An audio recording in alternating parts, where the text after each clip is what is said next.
Okay, while my slides are being loaded, I'd like to thank the organizers, for, as always, for putting a great show together and for bringing all of us together. And thank you to all of you for coming on the final day first session. I'm going to present work today that's joined with MRI. This is a project based in Uganda, but on social protection, so I hope it's of interest and relevance to many of you. Is there a clicker? It's in the back. So this work is motivated by a very large number of approximately 700 million people that still live in extreme poverty globally. And about half of these reside in sub-Saharan Africa alone and are reliant on agriculture. Trying to help these poor people improve and to try to improve their welfare is a question that both academics and policymakers have been grappling with for the last 2 decades. Why this is hard is because you need to address poverty in areas which are high poverty and often reliant on agriculture. And coupled with this, the poor often face multiple constraints. And this suggests, and there is some evidence that what you need is a multifaceted approach in order to really improve their welfare. However, what it must do is that it should be able to reach many households in the community at once to reduce aggregate poverty while still remaining effective, and you should still be able to scale it. And that's a big question with these multifaceted anti-poverty programs, that they can become very expensive and hence hard to scale. So against this backdrop, we asked in this project, could you instead deliver a universal multifaceted program as an effective way to help households transition out of poverty together? And this is at the back of some recent evidence that's come primarily from Dennis Edgar and co-authors' seminal work in Kenya, which shows that there are some positive interactions and multiplier effects when you treat larger proportions of communities than a very small proportion. Coupled with a growing concern about targeting. So most anti-poverty programs, including the DISP program in Pakistan, is a targeted social protection program, but there are growing questions about how well are we able to target the poor.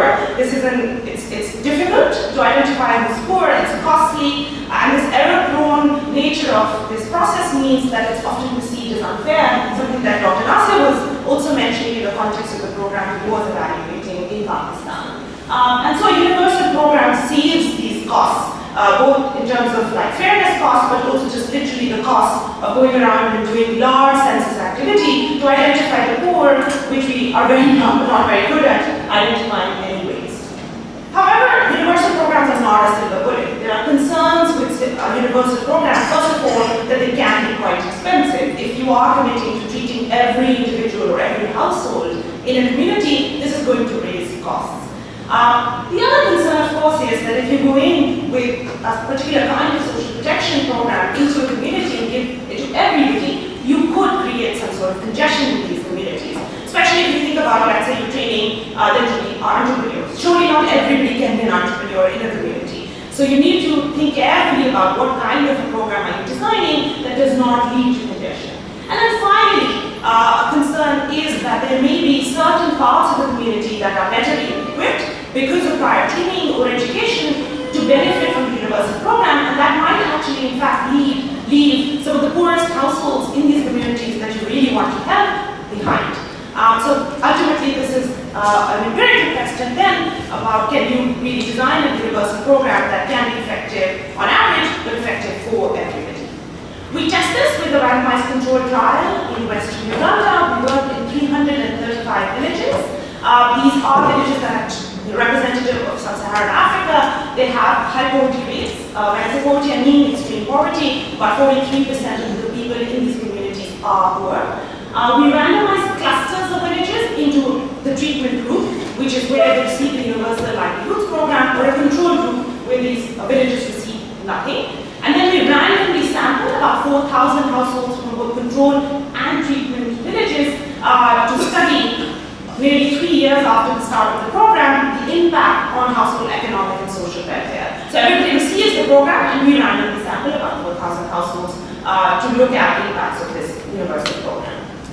With this study, we contribute by providing the first experimental evidence on a universal livelihoods program This contributes, of course, to, as I said earlier, the growing interest in universal programs and the ongoing universal basic income program in Kenya, and we show that the universal program has large positive effects on average while delivering substantial gains for the poorest.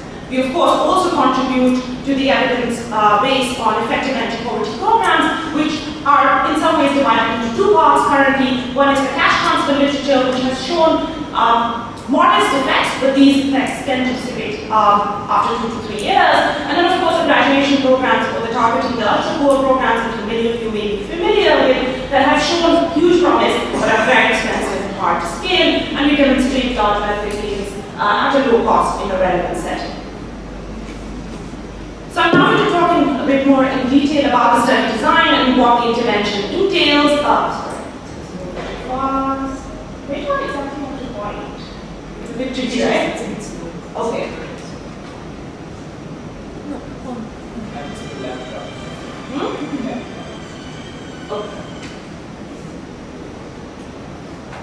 Okay, as you can see the books slide.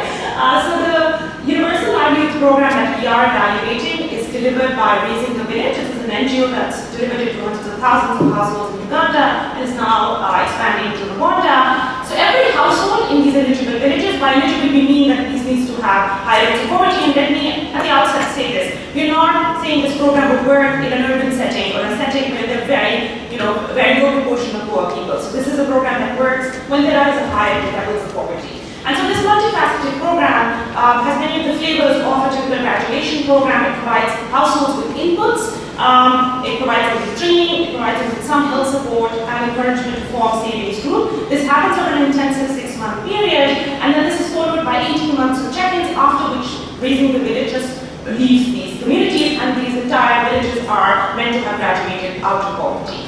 The important elements of the RTD program is that it is still a household level program. Every household is receiving seeds, a package of inputs, but the actual transfers to the households in monetary terms is quite small. The livestock is also very small. It's passed on through the community, so not everybody is getting the big livestock.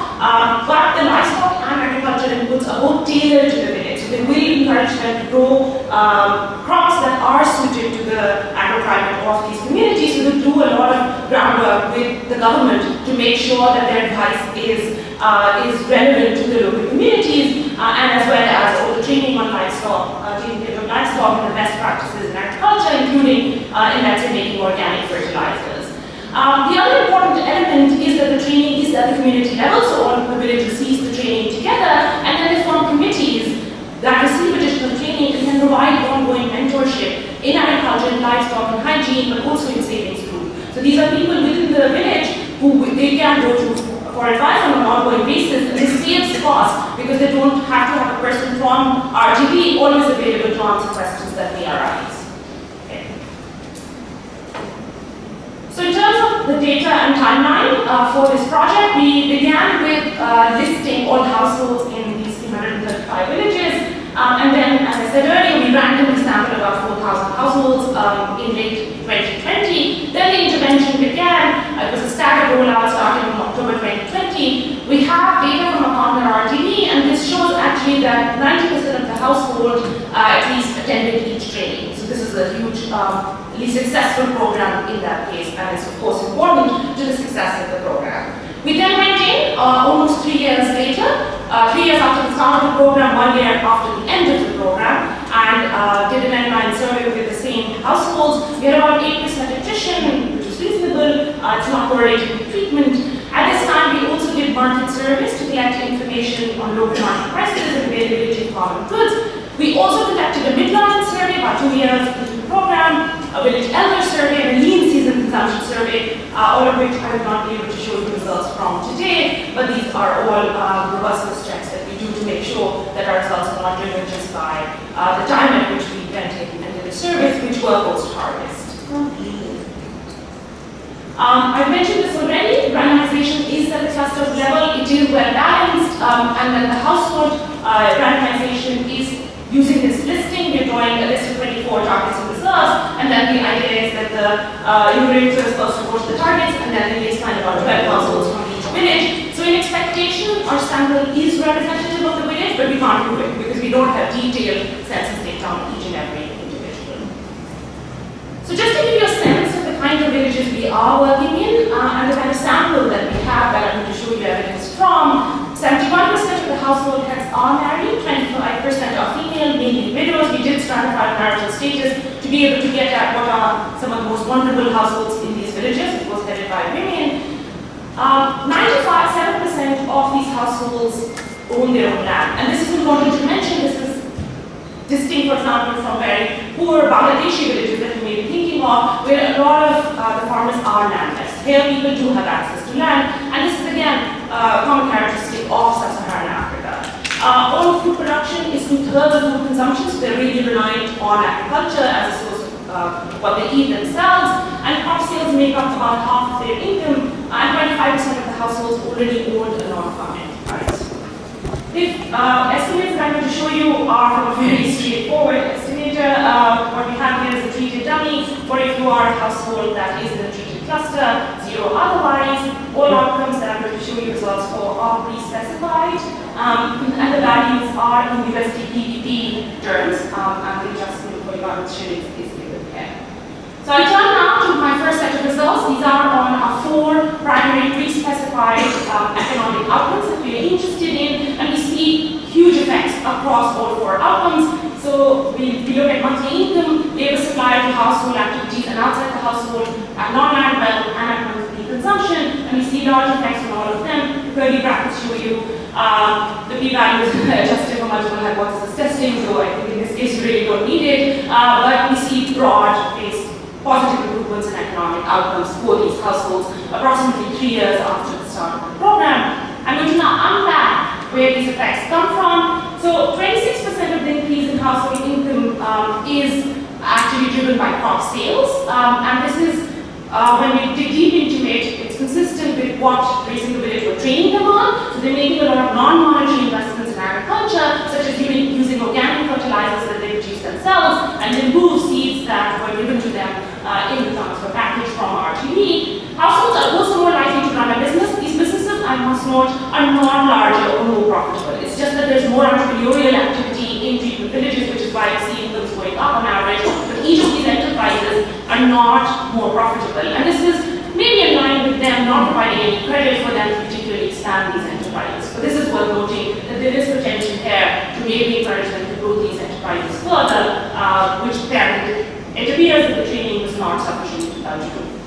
There's an increase in overall household labor supply, but there's also reallocation from casual labor outside the households to household economic activities. Again, very consistent with what we've seen across the cash transfer and graduation program literature. These increases in income have led to an increase in non-land wealth. This is driven by our components, but particularly also household wealth is increased in savings, and this is facilitated by the savings group that RTV really helped them set up and formalize. And then finally, there's a 10% increase in household consumption, but I must note here that we do not see any increases in education spending. Again, consistent with unconditional cash transfer literature, for example, that doesn't see that organically households' incomes going up lead to investments in children's education. But we do see that a large part of this is from better food consumption coming from own production, and that's led to increases in dietary diversity and large declines in hunger. Now, going back to like my motivation slide, where it's like, okay, you find do a universal program, you see effects on average, but what about the poorest people? Who does it really help? And so that's what's important to us, and so we did a large number of tests on who does it really benefit. And what we find is that there are actually positive effects for everybody. We looked at the distribution effects across these 3 main outcomes. We also looked at quintile treatment effects. We also did standard tests, which I think Ashika was showing us yesterday for poverty traps. We don't see evidence for poverty traps in this context. It doesn't appear that households that started off with lower levels of wealth are stuck in low wealth states. Again, it's important to mention here that there was no huge transfer of assets, which is what you saw in the case of the Bangladesh. By running a whole paper, it probably led to the S-shaped asset transitions that they saw. We also then looked at heterogeneity by individual dimensions. We had a huge number of pre-specified dimensions. We don't see heterogeneity by any of them. We also don't see heterogeneity by village characteristics, because one argument could have been that maybe the kind of village or cluster that advantage of the program than others, and we don't see this. And then finally, we do use machine learning and random forest to see if heterogeneity in treatment effects is different by observables and don't see any evidence. So we're seeing that everybody benefits. If anything, in the quintile treatment effects, we see as a proportion, the poorest are really benefiting from this program as much as the richer people are. These really positive effects can mean that we have a very high cost-benefit ratio, or actually benefit cost ratio. We do a standard comparison against some of the other targeted large core or the graduation programs, and also against the directory's large cash transfer program. And the benefit cost ratio is about 350% for this program just after 3 years. This is driven not because the effects are so large. The effects are actually comparable to these other studies. It's just that it's so much lower cost. And I will, of course, caveat it here with that we cannot cost the time that people who are on committees are providing to this program. And that's one cost that we're not including. So these village people who are on a voluntary basis helping each other, we're not costing that. And that may be why this ratio is particularly high. But even if we do account for that, this is a very cost-effective program and it's benefiting everybody across the distribution. As I said earlier, we were also interested in what the social effects are of this program, and we looked at a wide range of outcomes. We looked at physical health, we looked at child health, we looked at mental health, looked at psychological outlook, including aspirations and expectations for the future, and then finally we looked at social cohesion, trust, and community participation. And we've seen reports of all of these increasing, including from village editor reports that we independently did a survey with. And we also did some objective health investment checks, and we see that all of these check out and there are effects. And finally, in the last minute, I want to talk about some general equilibrium effects. So this study was not designed to pick up on general equilibrium effects. Obviously, we can't change the intensity of treatment. This is a universal program, but we use some of the natural variation in treatment intensity in terms of clusters that have more nearby treated clusters than others to look at some spillover effects. But before that, I can tell you that there was no impact on migration in these households, because this was also one question that maybe a lot of the households from the control villages just move over to the treatment villages. We're not seeing that at the 3-year mark. We're also not seeing any price effects or a change in the number of variety of goods in the local markets. We think part of this is because the kind of impacts the RTD program has had is on agriculture, and that's much easier to absorb in terms of all the traders who come in and buy these supplies, rather than creating too much supply maybe, or too much demand. Depends on what way you want to look at it. In some ways, the supply of produce has increased if the demand is also increased on the other end, and that's probably why we don't see price effects. And then finally, we see little evidence of spillovers to controlled households. Part of this is by design. It was a cluster randomized trial. We randomized at the level where villages were sharing market access. But part of it is that we do see some positive spillovers to treated households. So households that are in clusters that have a lot of other clusters which are also treated see some positive spillovers, and we interpret it as there is some synergies in an area having a lot more economic activity, probably benefiting the treatment areas more, but it definitely does not spill over to the control areas, which is something we thought maybe could have happened, especially in terms of what wages they're earning. We see some increases in wages in the treatment groups, but nothing reported in the control areas. So just to conclude then, we provide experimental evidence on a novel universal livelihood program that's provided to all households in rural villages. We find large economic and social gains in the treated villages about 3 years after the start of the program. We don't find evidence that the program is monopolized by better off, and due to its low cost and large impact, it has a benefit cost ratio of 5 to 15 times other anti-poverty programs, making it a really possible, cost-effective way to think about alleviating rural poverty in areas which have, let me reiterate, high rates of poverty. We're definitely not saying it could work in areas with low levels of poverty. Thank you so much. That's 356%. That's a massive impact. I think Mohammed, you were discussing why did I hand it over to you? Sure.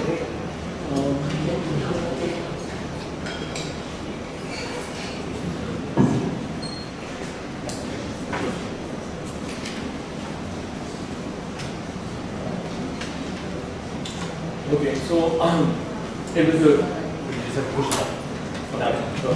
This is working now? Yeah. So it was really comprehensive paper, and when I was reading it, so consistent with the title, like Fabrice and Flaws, like they're all in this together, and they're really interesting. Like, I found the results to be pretty shocking, especially considering the predispositions we have about like targeted programs, mostly in line with like how other programs work, such as the BIS, where the consistent, like predisposition is that it's better to have a targeted program versus a more universal program.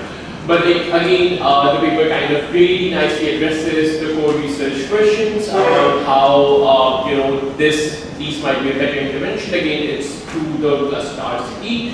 The overall results once again suggest that they're indeed better, like a more generalized rollover of an intervention in comparison to like more targeted.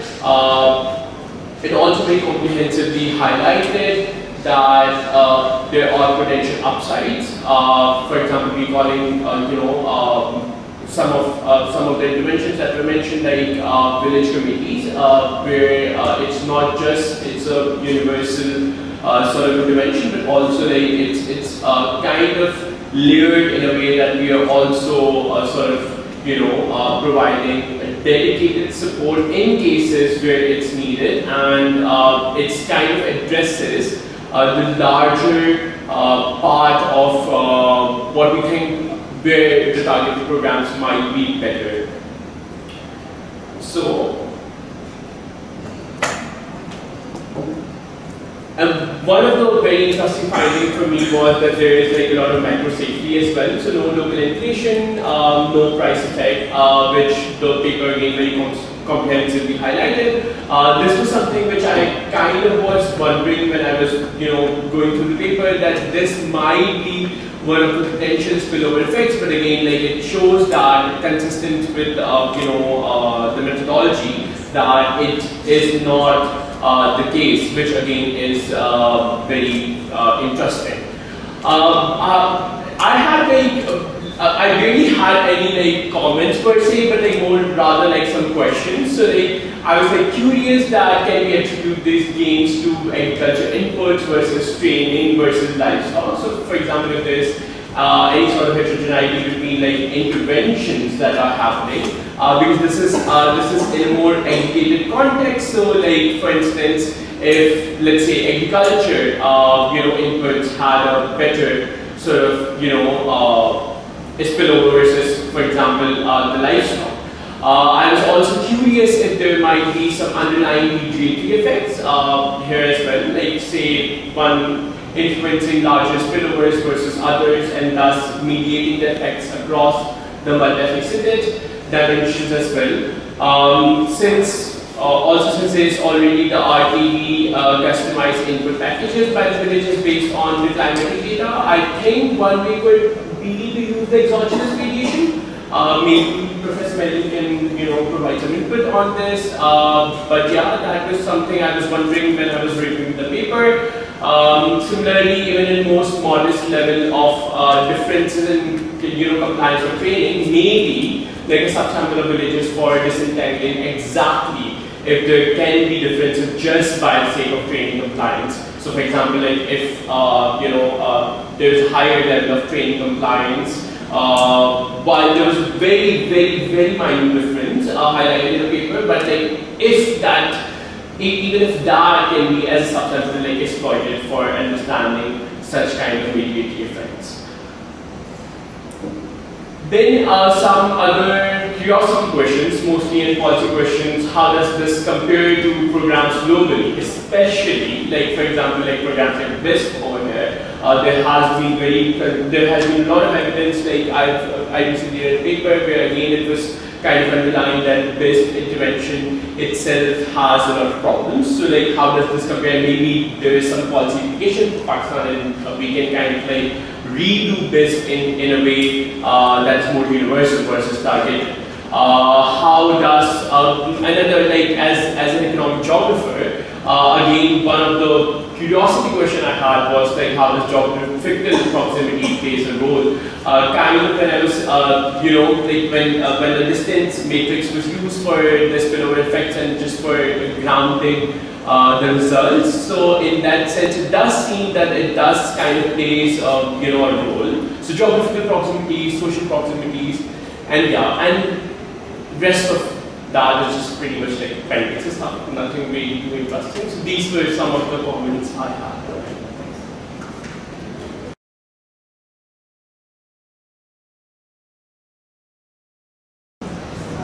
Hello everyone, I'm Shilpa Shankar. I'm an assistant professor and scientist. The title of my presentation is Helpful, Not So Helpful, Impact of Net Cash Transfers.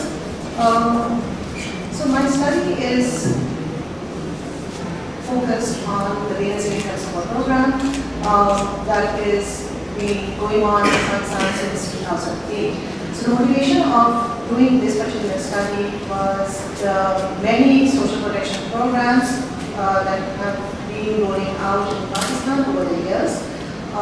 If we just look at Sindh province, we have 12 social assistance programs running currently. And this is in addition to the other social security programs and pension programs and other social protection programs, but only social assistance, if we talk about, we have 12. So if we think about all the programs that have been running in Pakistan, it makes one think that what is happening to the poverty level.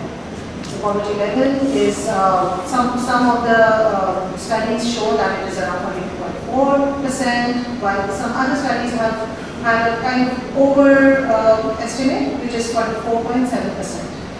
Now these estimates have been calculated by various methodologies, but whichever methodologies followed, the bottom line is that the poverty level is still very high. So it makes one wonder that with all these social protection programs that are going on in Pakistan, what is happening? Why don't we see a change in the poverty level?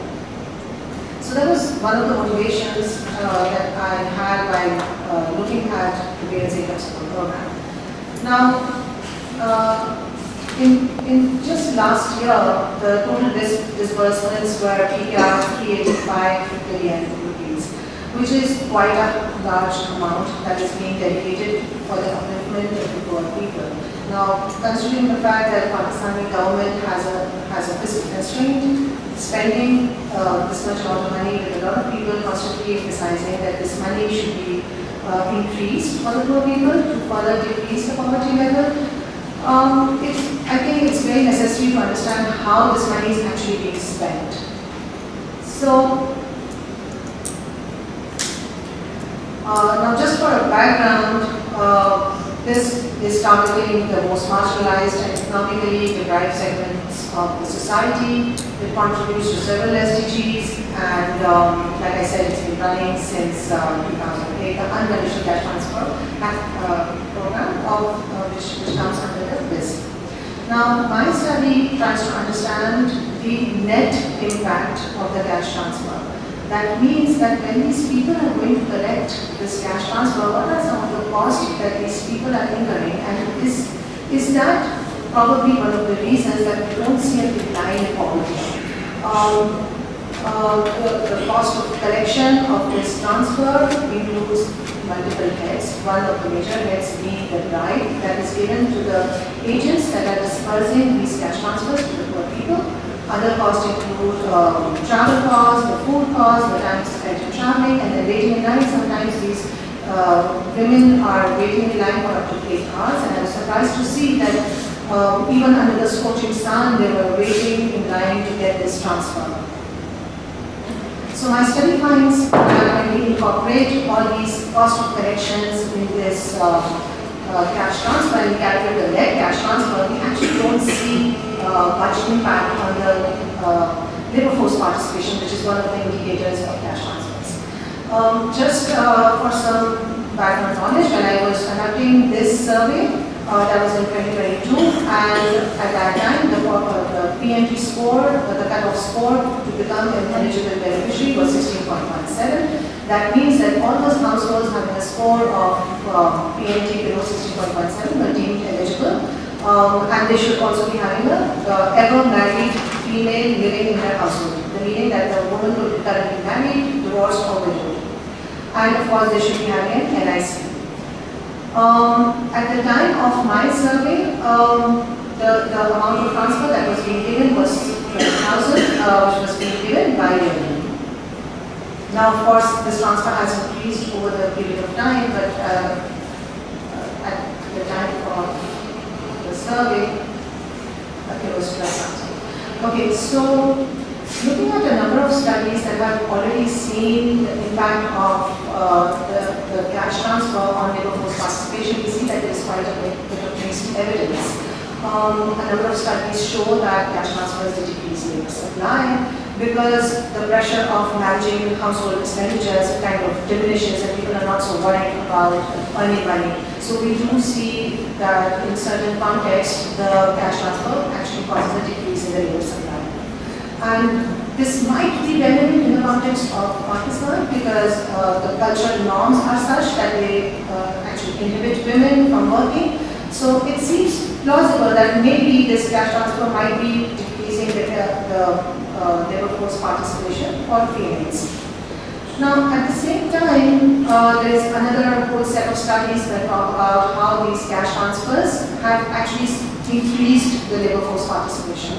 And we see that if you look at in the context of Pakistan, the amount of cash transfer is so small that maybe because it's covering around approximately 10% of the total expenditure required per adult equivalent consumption, the beneficiaries are still looking for other means of income to be able to cover their subsistence needs. And so it kind of seems surprising, especially in the context of Pakistan, that we see an impact of cash transfer on labor supply.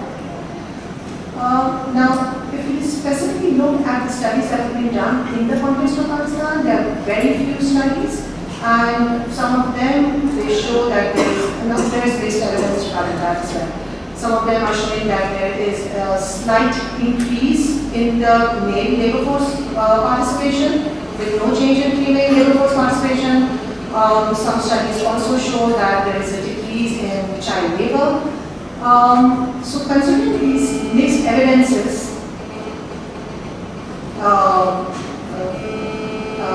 the study is motivated to better understand what is actually happening. The data that I collected was from 3 districts of the province of Sindh. I had collected data from 800 households.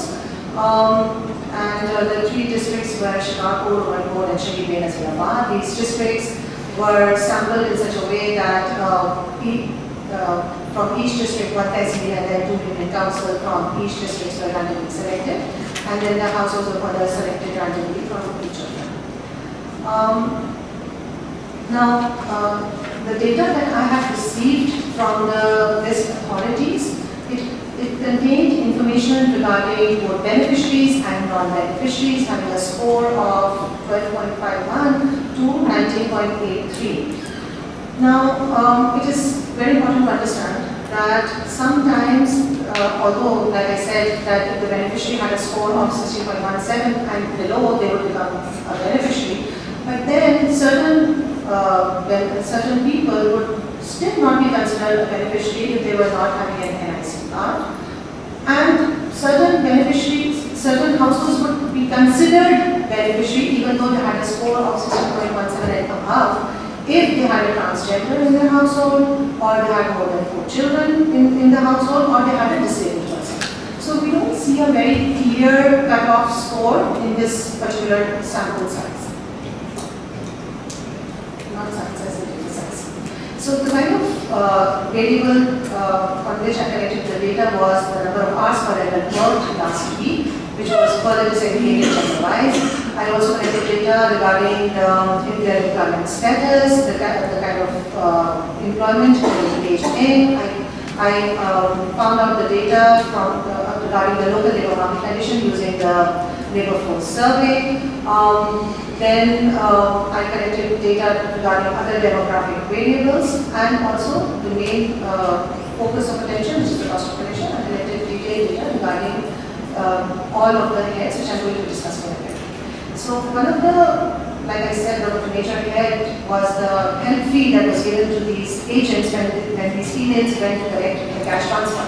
Now, considering that they were getting 12,000 yearly, if they would go on this on the first visit to get this transfer, they would be required to pay from 500 to sometimes 1,200 rupees for this cash transfer. Now, the reason why these females were willing to pay to the government agents this bribe was because sometimes these females are washing dishes, not sometimes but always are washing dishes with their dishes and clothes with their hands, and most of them have the fingerprints vanished or diminished over time.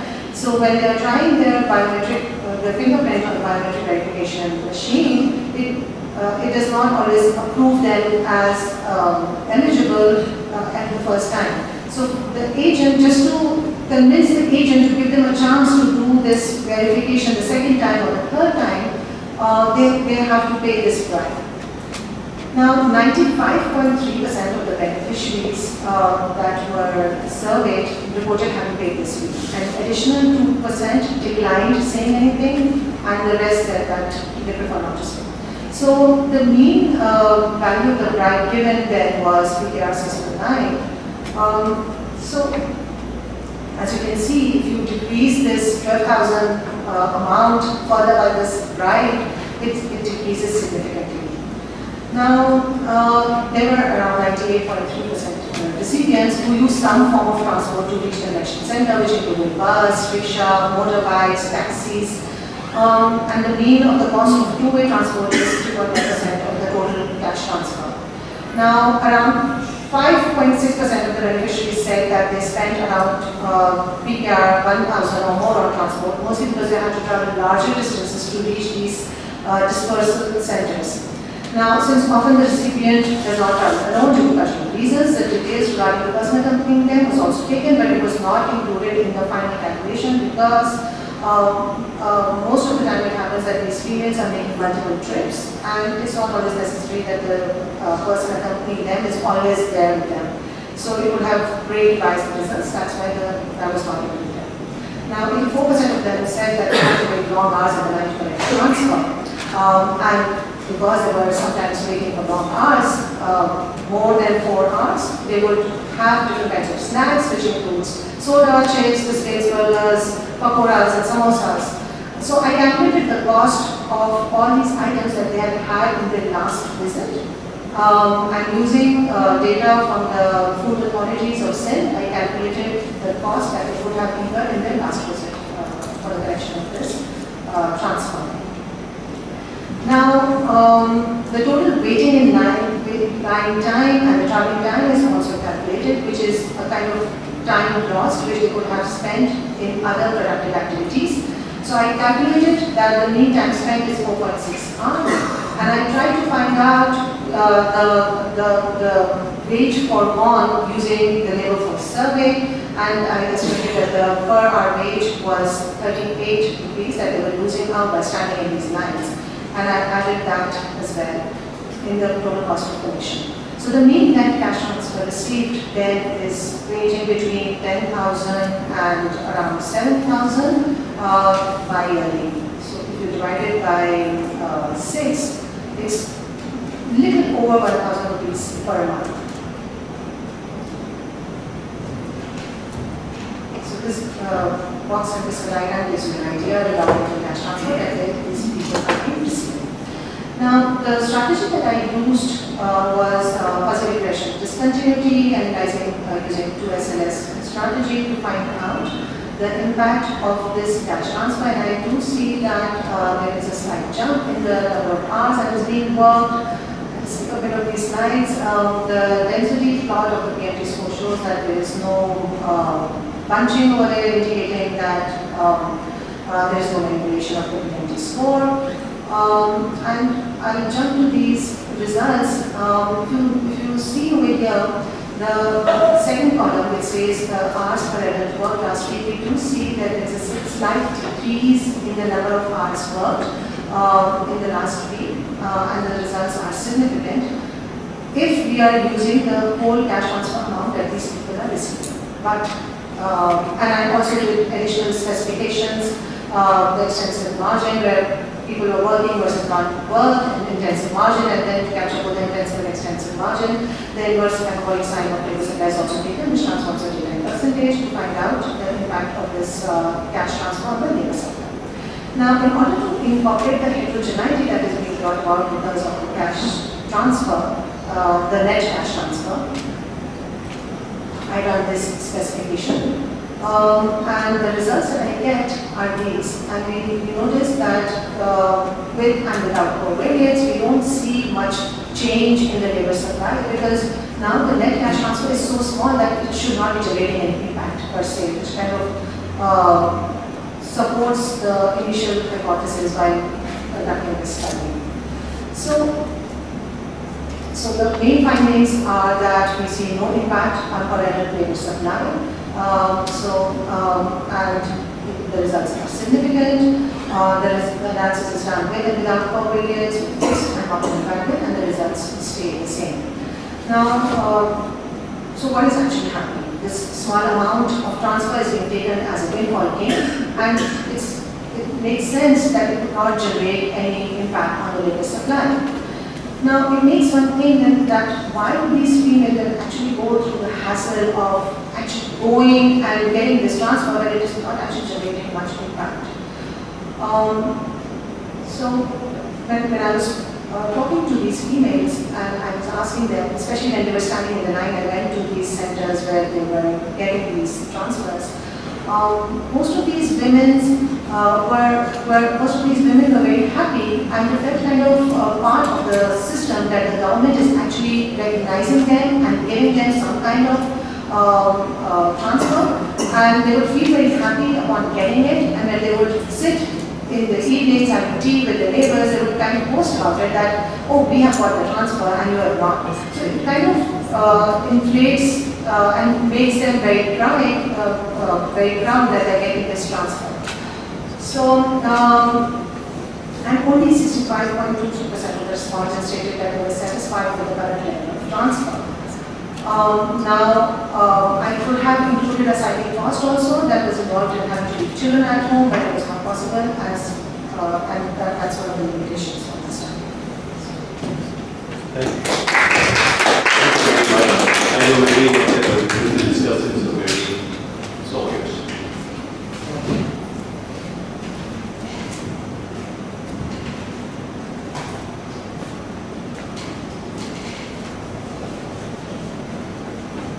Great, thank you, Shubhra.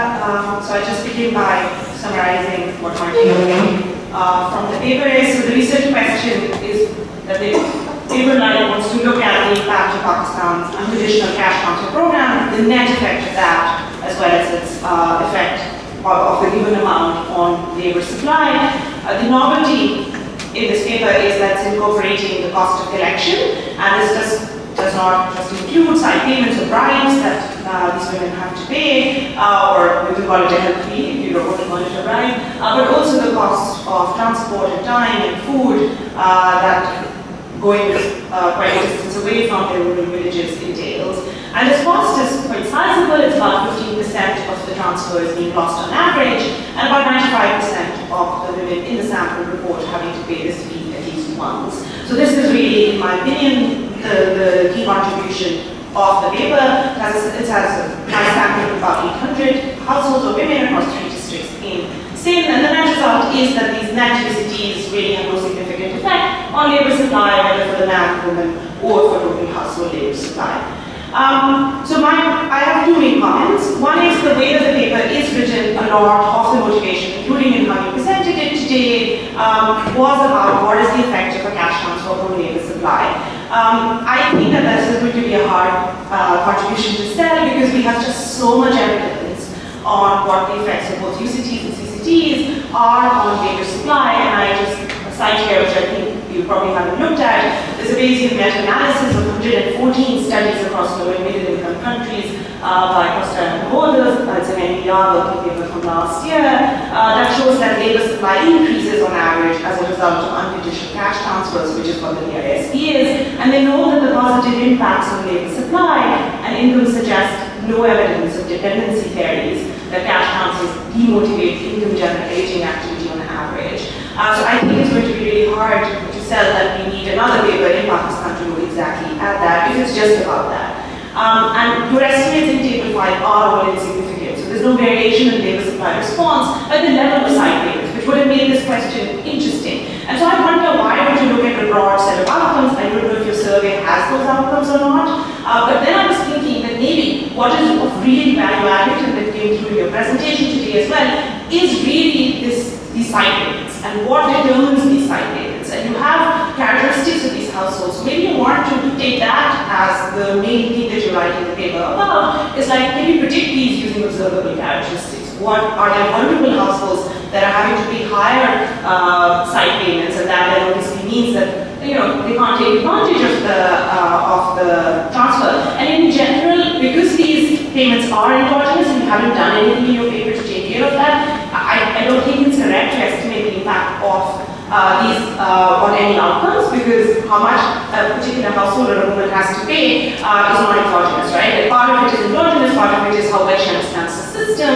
how far away is she from the nearest center, and so on. And so I think it might be interesting to read a paper about that, and also how does time and frequency of payments matter, because we also know that DISP payments are often irregular and delayed, and how does that interplay with the level of side payments they have to pay. And I think that would be a really nice contribution to the literature on how we think about dispersing these ongoing cash transfers, because there is a push to move towards mobile money transfers, which DISP is doing, but it still requires them to go to an agent and get the cash. And then finally, I would think about the measurement concerns, because I do worry that maybe because you're going in and asking them to really overstate the costs, because they're like, oh, maybe we really need to push these cash transfers in general up, because they've not kept up with inflation, we all know. So maybe you could do some cross-checks. I was thinking that if you had geolocated them, you could verify whether the costs of transport that they are telling you that they're having to pay, does that check out against how far removed they are from agents, because you can actually map these agents out as well. And so that could be, again, something that lends a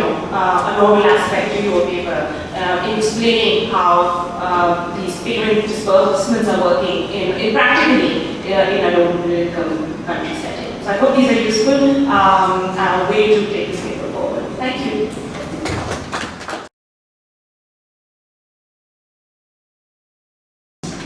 This research, I presented a few months back as well as a part of the development conference at Laos. So there were a few suggestions I tried to incorporate, and also working on incorporating others. And again, the motivation over here was to present it again and sort of have more takes on it. So the idea for this paper came in when I was doing my dissertation.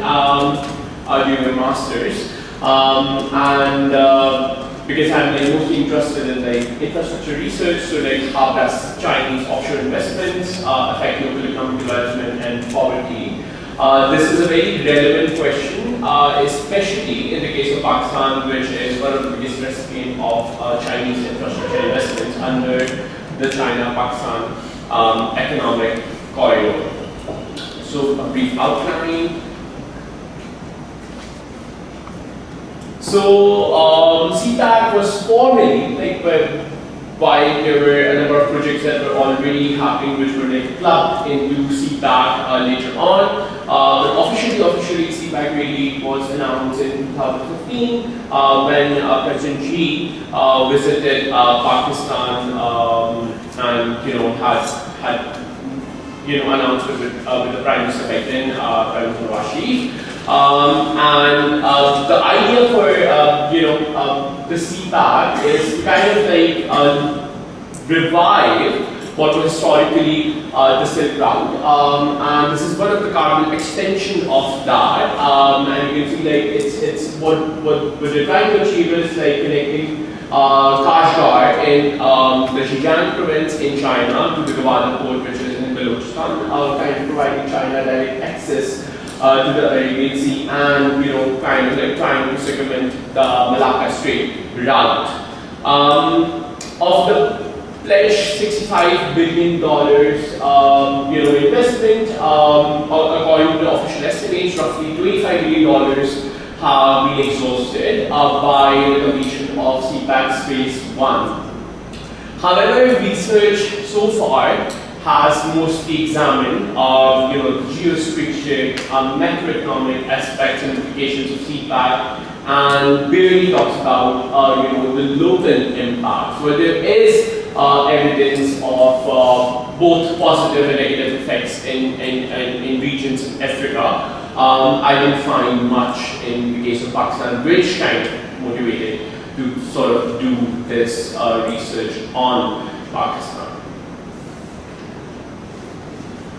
So the data, I used multiple data sources, primarily for the CPAC projects.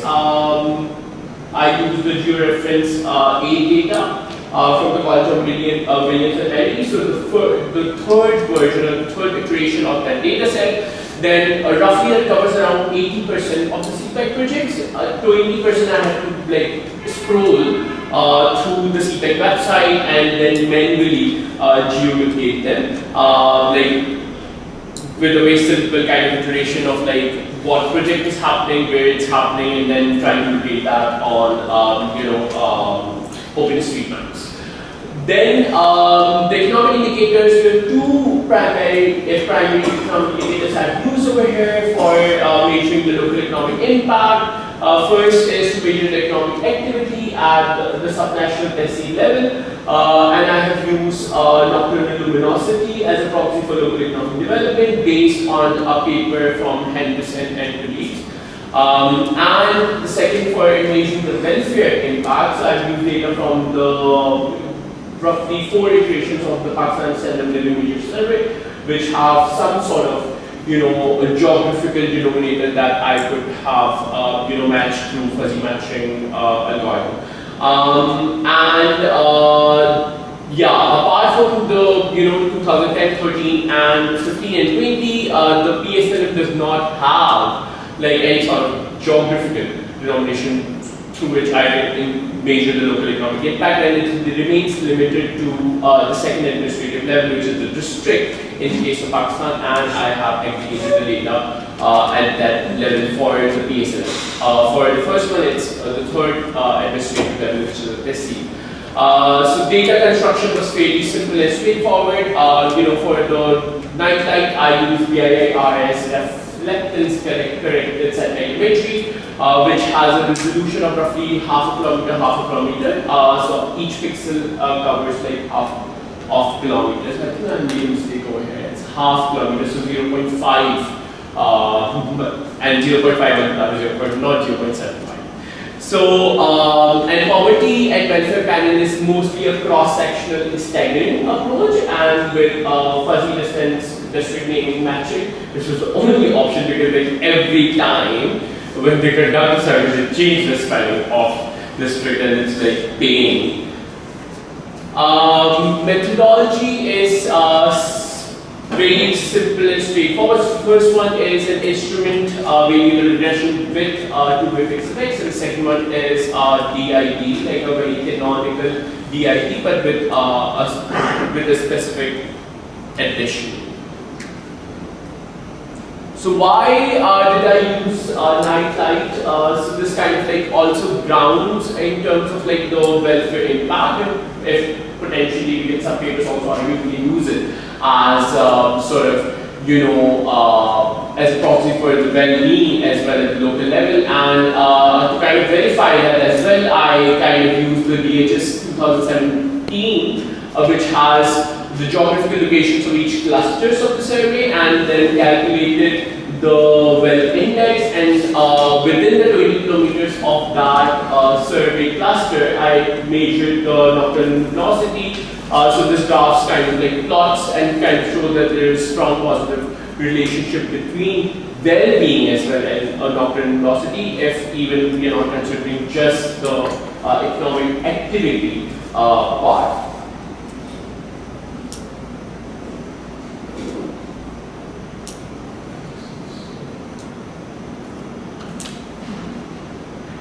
So this graph, this Goroblad heat map sort of shows the distribution of nocturnal luminosity across Pakistan in the baseline year of 2015. This is also a good reflection of the level of inequalities in Pakistan, like inequality, spatial inequality.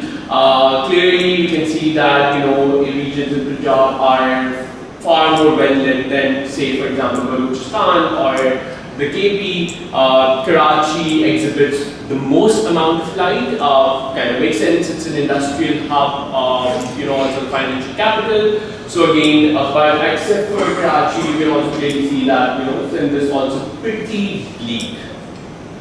So how did I assign treatment? So it was a binary treatment assignment. Tehsils within 30 kilometers of project were assigned 1 and 0 otherwise.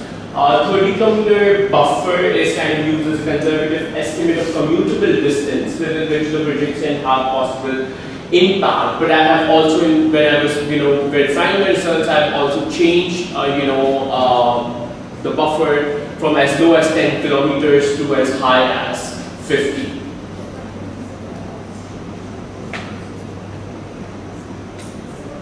So the IE model, so this is a 2SLS with fixed effects approach.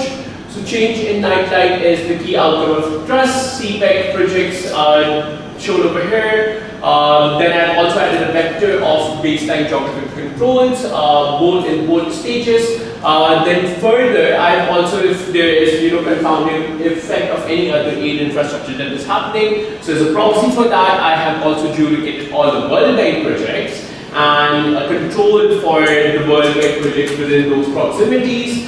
Then control for distance to Kashgar, and the idea I've used is how much time it takes to travel over 2012 road network to reach a certain point from a distance to the project. 2012, because this is probably the year where there was not enough talk about it, so this probably does not get found. It's a very conditionally valid idea. I'm trying to also improve and validate, trying to find the distance-based ID, trying to find more sort of better IDs over here, which I can use with a better sort of exclusion, which satisfy the exclusion restrictions much better. But conditionally, if we remove Karachi from a data set, then this becomes conditionally relevant and conditionally it satisfies the exclusion restriction, because say for instance Karachi is probably the only district over here which is affected by the distance to the port. Otherwise, say for instance other major cities and major hubs in Pakistan are not really affected in that sense. But IE model anyways has two problems. Does not directly capture the welfare effect, A, and B, conditional exclusions is a concern.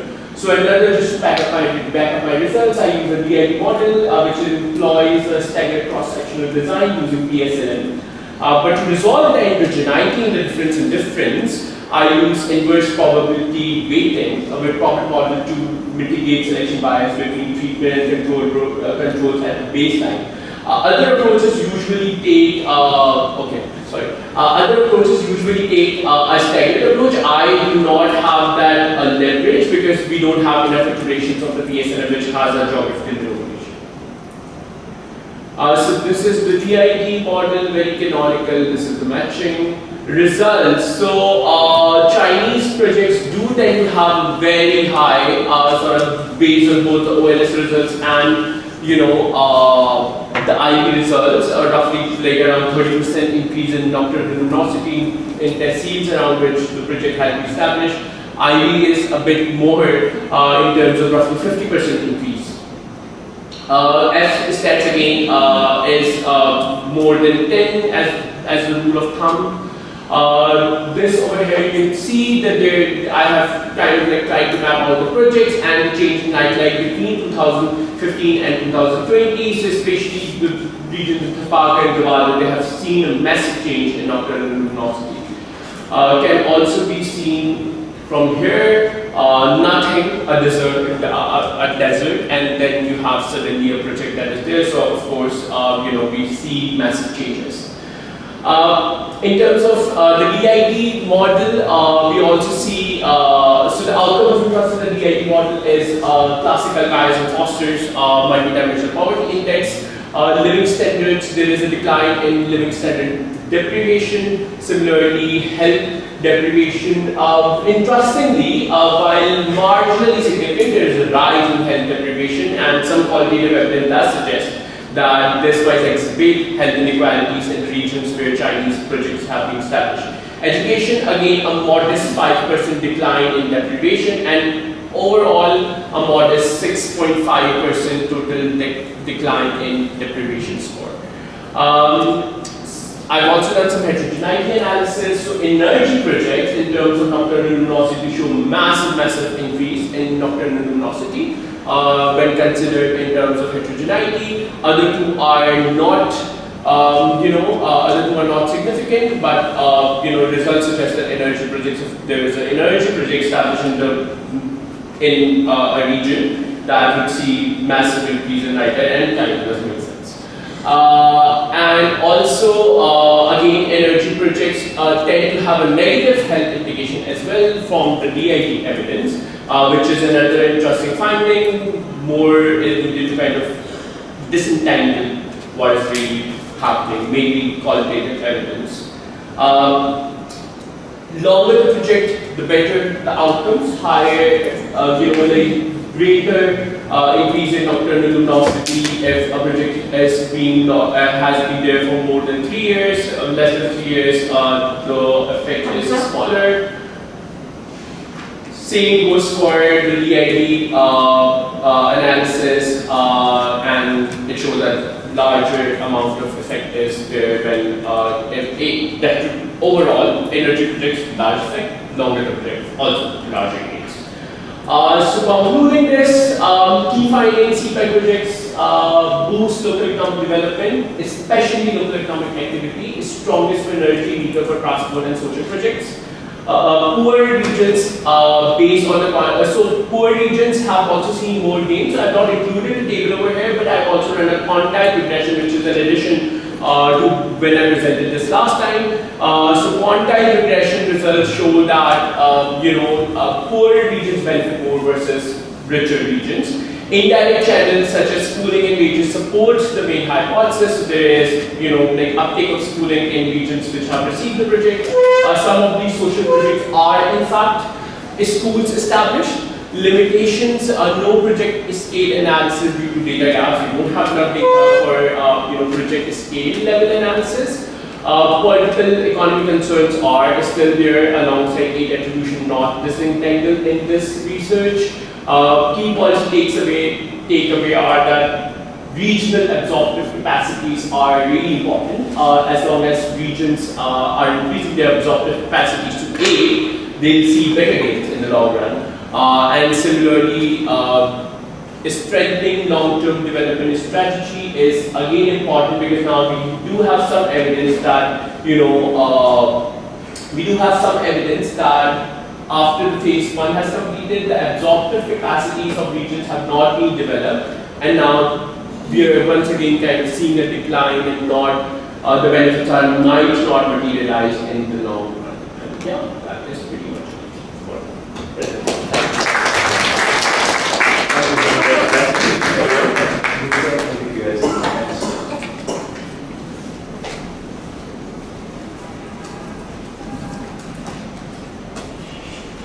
So this was a very comprehensive paper. I don't have any comments, and some of the comments that I have put on the slides have been answered during the presentation. So I will not be discussing all of these comments that are there on the slides, but I'll share them with Asha.